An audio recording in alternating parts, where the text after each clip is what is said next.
Carol came up with the idea, and turning it over to her, she came up with the idea that when they came in, the number one question they would be asked is, why are you homeless?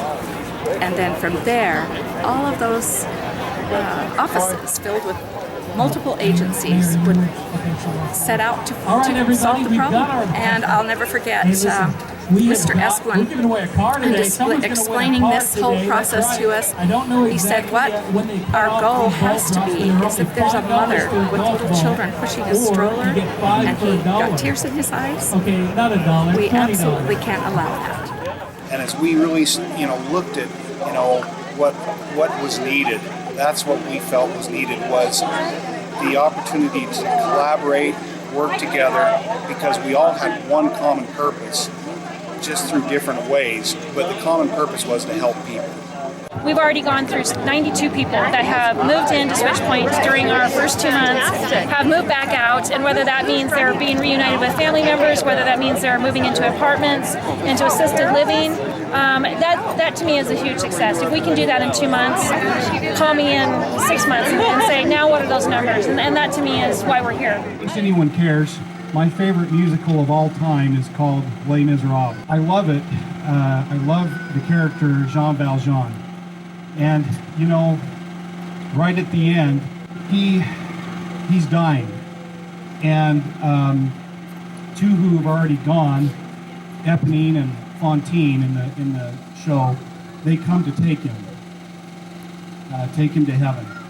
And this is what they say: take my hand and lead me to salvation. Take my love, for love is everlasting. And then Jean Valjean joins them, and they sing, and remember the truth that once was spoken. To love another person is to see the face of God.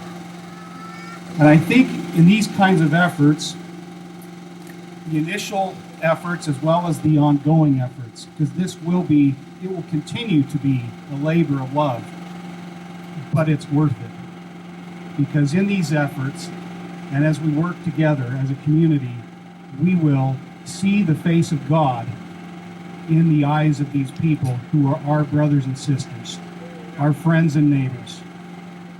Hey, Scooter, you talked about how some of the other shelters that you'd seen, a couple of the other ones you'd been to, had been like kind of sad. Yeah, kind of sad.